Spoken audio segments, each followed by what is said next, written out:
Andre 3000. Sorry, Miss Jackson. That's what we need to be doing. We need to be apologizing and repenting to God. I'm sorry, Jesus. I am for real. I'm sorry that I went to ayahuasca and worship another god. A false god, a false deity. I had no business being with that thing. I think that works. So Andre 3000, he came out, he went solo, I think like in 2004 or 6, maybe even 2001. Shake it like a Polaroid picture. Shake it, shake it, ha ha. Obviously, I still need deliverance from the spirit of wretchedity. Y'all keep me in your prayers. Thank you. He did an interview with People when he was talking about his ayahuasca trip that he did in Hawaii. So Andre 3000 had a wild experience during an ayahuasca trip in Hawaii. In an interview with NPR, the Outcast music. Also, this was an interview with NPR, not necessarily People. The Outcast musician, who's 48, opened up about the song. This is the title of the song. That night in Hawaii, when I turned into a panther and started making these low register purring tones that I couldn't control, crap was wild. That's the whole title of it. And how it was informed by a transformative ayahuasca experience. It is a bootleg transformation. You ain't whatever.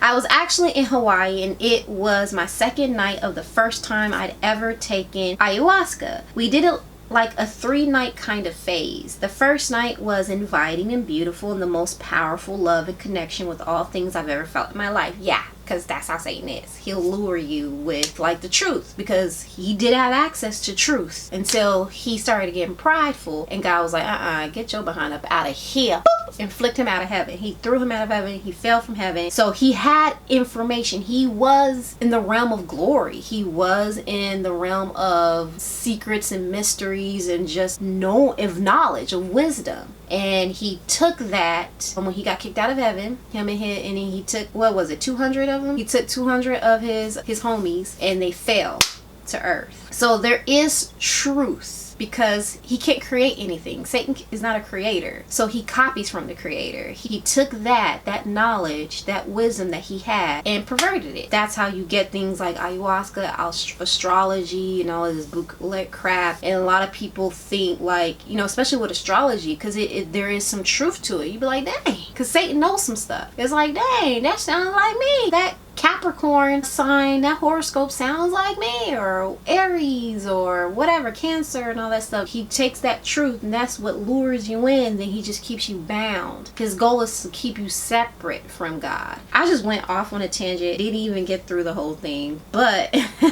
when I saw transformative ayahuasca experience, it's a bootleg transformation or a bootleg transformative experience. It's not the true transformation. The true transformation is in Christ and taking on his mind. We are called to be perfect like God, like the Father. Well, Western society has defined perfection, and what it means to be perfect is to not make any mistakes, but that's not what the Bible speaks about. Perfect means in Greek and also in Hebrew, it means to be mature, to be whole, to be complete within the things of God. So to be whole and complete and mature. But also with Hebrew thought, there's positive and a negative. So that's the positive side of being perfect, of being mature, of being complete. Well, what are you mature in the things of God, in the wisdom and the knowledge of God, knowing his plan, knowing his secrets and mysteries. Jesus even said it in Luke 8:10 that there are mysteries to the kingdom. So the opposite of that, the negative side of that, is being mature and complete in the things of Satan and the doctrine, the teachings of demons and Satan. That is what perfection is, and that's what we're called to be. We're called to be perfect in the things of God. How we attain this perfection, to be whole and complete, we undergo this transformation process where God is literally ripping off our flesh. We're supposed to pick up our cross daily and crucify our flesh. Our flesh is our carnal mind. mind, our carnal thinking, our way of interpreting scripture. A lot of us, we just stick at the literal level without diving deep and getting the spiritual level. We are very much like Pharisees, where they just stuck with the literal understanding of the word instead of diving deep into and reading between the lines, so to speak, and seeing what God actually means. Because the word is veiled. There's a veil over it. Our minds, our carnal way of thinking, our fleshly way of thinking, the world's way of solving and resolving things is blocking us and keeping us from seeing true God. I just went off on a tangent. But yeah, it's a bootleg transformation process. This whole ayahuasca thing, it just keeps you bound in insanity. Getting back into the article. The second night my stomach was hurting. My mouth contorted like a panther. I actually turned into a panther and I was doing like grrr, like that kind of thing, he said. The Roses singer, yeah, that was the song he said. Roses. Roses really smell like boo boo boo. Think your roses. I know how I go, but I don't know how to go. I actually turned into a panther. It was doing this thing called toning. Toning is another way of purging, and toning is where you make these vibrational noises that you can't control. It started playing me like an instrument, so it started playing that demon, that spirit. I started as a panther, and then it would make me do things, long kind of tones, and started changing the tones. Andre explained that he's mimicking the panther on the song. I was like, dang, I wish I had my phone so I could record this, because like it'd be so dope. I'm witnessing it, I'm watching it, and it holds you for so long. I'm like, where's this breath coming from? And then you end off and you go and do it again, and I'm like, whoa, what is happening right now? So that's what I'm talking about in that title. So he's talking about his ayahuasca trip. What is ayahuasca? Because I had to look this up. Hearing about it, I'm like, oh, it has to deal with psychedelics. But to be more specific, because we just went over to Wikipedia, our cousin, because she always got the tea. According to, not even Wikipedia, I actually went on like a website.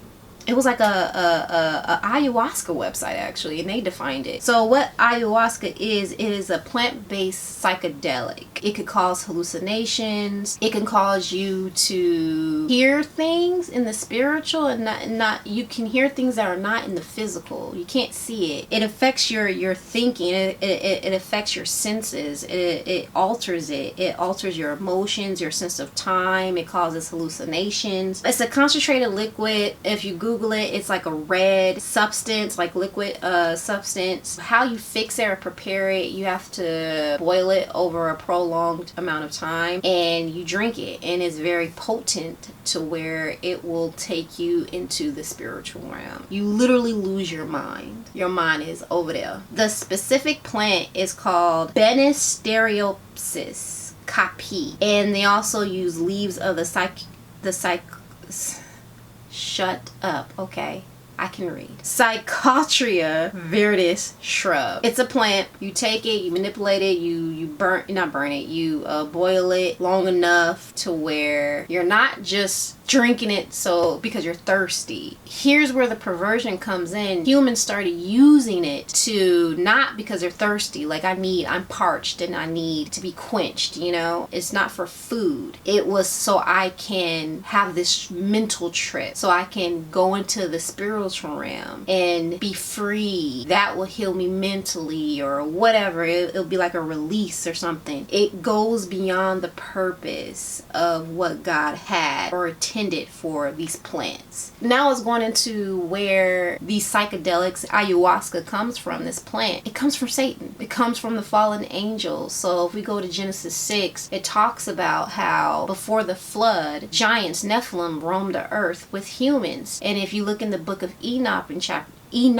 chapter 3, entitled Fallen Angels, in verse 8, it talks about how the fallen angels of Nephilim taught the humans astrology, clouds, cutting of roots, constellation, and then it says plants. They made them acquainted with plants. Like I was saying in the beginning of this video where I went off on a tangent about how Satan knows things because he had access. He once had access to heaven, to this knowledge, to this wisdom. I explained in another video how the scenario, it sounds like he was just like a butthurt spouse or girlfriend or boyfriend who's like, okay, you want to break up with me? Guess what? I'm about to let everybody and their mama know about your secrets. That's Satan. I'm gonna let everybody and their mama know about you, God, okay? I'm about to manipulate and ruin your creation. Now they down here on earth, they looked at the women, they lusted after them, they had sex with them, these fallen angels, and they produced giants. And they taught them all of these things, these secrets, these mysteries that God, for his reasons, did not want us to know. It's a secret, it's a mystery that God was going to reveal in his timing. What Satan did was release these things to the humans out of God's will, out of God's timing. I'm about to let everybody know about you, God, about these secrets and all these things, these humans that you value so much. Oh my God, you're gonna give them authority over me? Like, you know, like he was so saucy. So where it comes from the fallen angels. And why do people participate in ayahuasca? I was watching another interview with Andre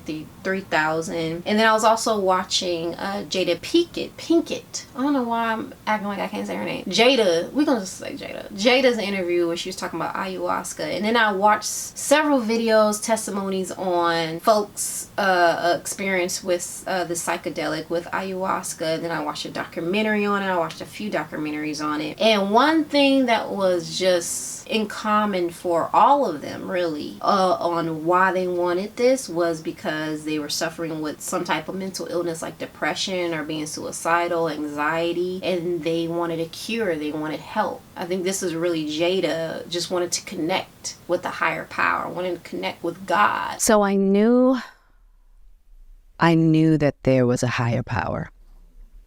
I knew that. I didn't have I was like, I just needed to figure out how to get access to it. I know it's there, you know, studied the Bible for I'm talking about backwards and forwards. Really? I studied it from a historical point of view. I studied as a theologian. I tried defining those, like the mysticism of Christianity, which I'm still into. Sure. And to address that, God already says it. Jesus states it in John 14:6. The only way to get to God is through me, bruh. Okay? It's only through me. So that's how you get to God. It ain't through ayahuasca. It ain't through nothing else. No other religion. None of that. It's only through Jesus Christ. And what does that mean? And if you continue to read John 14, he explains it. He explains it, I think it's to Philip, because Philip was asking a question. He was like, bro, like, Jesus, like, what you mean? Where are you going? I'll send the Holy Spirit. He'll be your helper, your teacher. I won't leave you. I won't leave you as orphans. If you love me, you will obey my commands. The only way to God through me, through Jesus, he lays it out, is by looking like me, by obeying my commands. You say you love me, then obey my commandments. Jesus says it in Luke 24:44, I believe, that the law, the commandments are about him. It reveals his character, his nature. Even in Matthew, he says, like, or either Matthew or Mark, he says, these great commandments, and even the commandments in the Old Testament, hang on these two commandments. He sums it up. He sums it up. He does not say, get rid of the law. He said it just encapsulates the 613 commandments. Love God with all your heart, mind, and soul, and to love your neighbor as you love yourself. Well, because God is a organized God and a loving God, he's not going to leave us hanging. How do we do that, God? How do we love you with all our heart, mind, and soul? Boom, I have it all laid out in the 613 commands. Okay, how do I love my neighbor? Boom, it's in the 613 commands. How do you do that? How do I love my neighbor how you want me to love my neighbor, God? Good question, Angela. Go look in this Leviticus. Go look in Exodus. It's all laid out. Deuteronomy. It's in the Mosaic Law, because the Mosaic Law teaches us about Jesus, about Yeshua, his character, his function. So why people participate in it, they want to connect to God, and you want to connect to God, it's through Jesus Christ and obeying his commandments. You can't come involved in, because I think even what Jada says, she says she's read the Bible back and forth like plenty of times, and I know a lot of people say that, and it's like, well, do you have a desire to get to know him? You have to have that desire to want to get to know God. If you don't, then you're still coming in thinking that you can still serve yourself and you can have two gods, but you can't. You can't serve God and yourself, and thinking that you can still be yourself when God is calling you to come out of that flesh, to come out of that Egypt and be like him. It is a process, and you undergo transformation in order to be like God, to take on his mind, to take on his thinking. Then also in regards to healing, I've been dealing with depression for most of my life, ever since I was around 12 years old, and I don't know, nothing's worked. I mean, I've dealt with so many things and tried so many meds and different kinds of therapy, and it's still very unhappy. And Ayahuasca seems to have a good track record at helping people deal with things like depression and post-traumatic stress disorder and things that I've had to deal with, so it seemed like it was worth giving a try.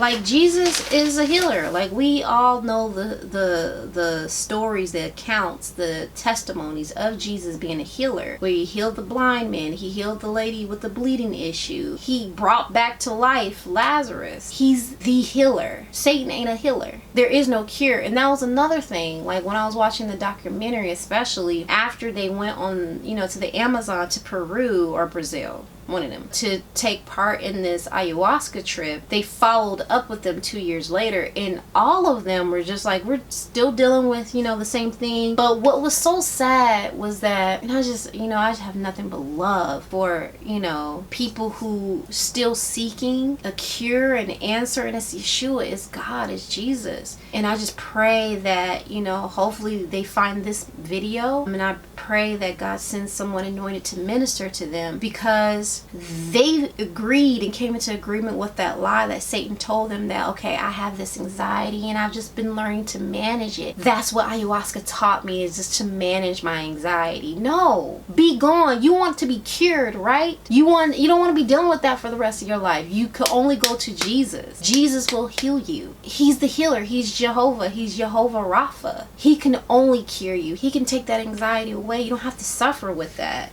forever. And that's the lie that Satan feeds you, like, oh, you have to just manage that anxiety and use these fancy terms like, oh, that's your ego, you just have to separate your ego from it. Just doesn't make sense. When I was watching one lady's testimony on ayahuasca, her account of it, she was using words like negative entities, like, the shaman came over to me and said he sees like negative entities surrounding me. Girl, demons, girl.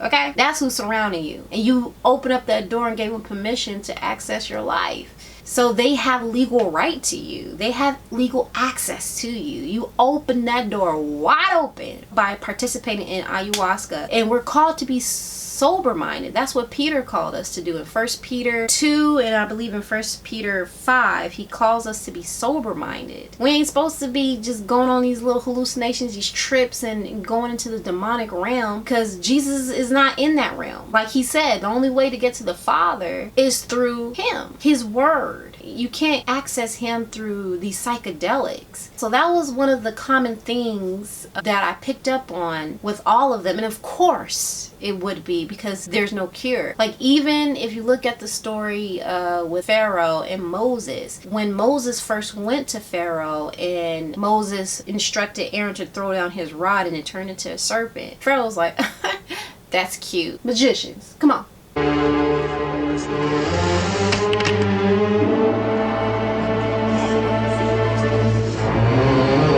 And they threw down their rods and it turned into serpents. He was like, how you like me now? And then Aaron's rod devoured his serpent devoured their serpents. And then that's when his heart hardened. He was like, oh, dang. Okay. Get up out of my presence. And then even with the first plague, turning water into blood, the magicians could only copy it. They could turn like a small portion of water into blood, but they could not cure it. They could not turn the blood back into water. And then even with the second plague, with the frogs, they copied God. They copied Moses by bringing frogs upon the land, but they couldn't eradicate or put a stop to the frogs. Then it got to the next plague, where the lice, the ground, boom, turned into into lice. They couldn't even do that. That way, oh, see, Pharaoh. The guy who's behind Moses and them, that's the true God right there. We can't do that. We can't do that. That goes to show you, like, the enemy, he can only copy God. He can only copy, and it is limited too. Like, if you look at that verse and you look at the Hebrew definition of enchantments, because that's how they were able to do the magic, the witchcraft, or to copy what was done, was through enchantments. And enchantments, if you look at the Hebrew paleo pictographs, it's the tet, which is a basket or a container, and the lamed, which is a staff. A container and the staff represents like authority, contained power. So it's power, but it's contained. It's not all powerful like God. So they were only able to do a little bit. They couldn't do not even like 3/4 of what God could do, or even half of it. They can only do a little bit, a little measure. And plus, what I always have to remind myself, and I know my brothers and sisters, we have to remind ourselves, is that Satan is not God.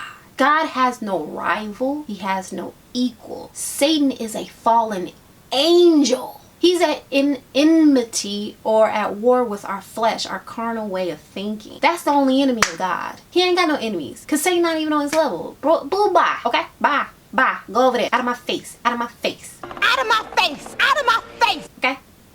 You're not even in this conversation. So there's no cure. He's going to keep you bound. That's what Satan, his character, his function is to steal, kill, and destroy. So if he can keep our eyes off of God and onto things of our flesh and things of this world, things in this Egypt, then he over there celebrating. He's like, yes. I have them thinking that they're bound to this anxiety. All you have to do is just manage it. No, you get rid of that. And only Jesus can get rid of that. He's the cure. He can heal you. So why is ayahuasca trash? I think we all know why. Because of the source. It comes from Satan and his raggedy hood rat demons. But then also, just using more of the scripture and commandments, shamans. During this ayahuasca trip, you're supposed to have a shaman there, because this experience, this psychedelic trip, is so intense and it's horrifying. That was what almost everybody said. It's a horrifying experience. It's very scary. Shamans are there to pretty much like watch and guard and facilitate this whole situation of you crossing over or whatever. And what their function is to access the spiritual realm, and they do this through like going into a trance,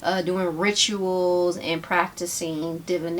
And of course, God is plain and clear, specifically in Deuteronomy 18:10, that we are not supposed to participate in like divination, witchcraft, and necromancy. That's a part of the experience of this psychedelic trip. Like, a lot of people talk about how they saw their great grandmother or people of the past or whatever. These are dead people, and they're not actually them. They're a spirit. It's a demon who's posing as your dead granddaddy or uncle, whoever. It's not that actual relative. So you are consulting with the dead. God is very clear on that we ain't supposed to do it. So if it goes against God, then it's trash. If you want to connect with God, what did Jesus say? Through him. So get to know Jesus. If you want to have a relationship with God, with a higher power, the higher power is God. And if you are suffering from anxiety, like anxiety was something that just kind of almost just came out of nowhere, where I started to be extremely nervous and started shaking. Even like a year ago, like it would be such a burning sensation, start shaking and just being terrified to speak. Ugh. And I can definitely relate to those who do seek, they want, because that's not fun, that's not enjoyable to go through that, to just speak. That's such a spiritual bondage. So if you want to be free from that, only God can deliver you from that and set you free from that. Anxiety is horrible. And I understand why people would be very desperate enough to try to get rid of it by going and doing this psychedelic. And it's temporary relief. It's relief. But it's not a cure. It's not a permanent resolve. So Andre, Jada, and anybody else and everybody else who has turned to ayahuasca or thinks that even getting high or getting drunk or just being in an altered state of mind is the answer to whatever issues and spirits that you're dealing with, it's not God. is the answer. Jesus is the answer. He really is. Yeshua is the answer. If you do seek him with a lowly heart, a genuine heart, you really want to know who is in charge, who is the creator. I don't want to worship this creation. You created this plant, God. I don't want to worship this creation. I want to worship you. Who are you? And he will reveal himself to you.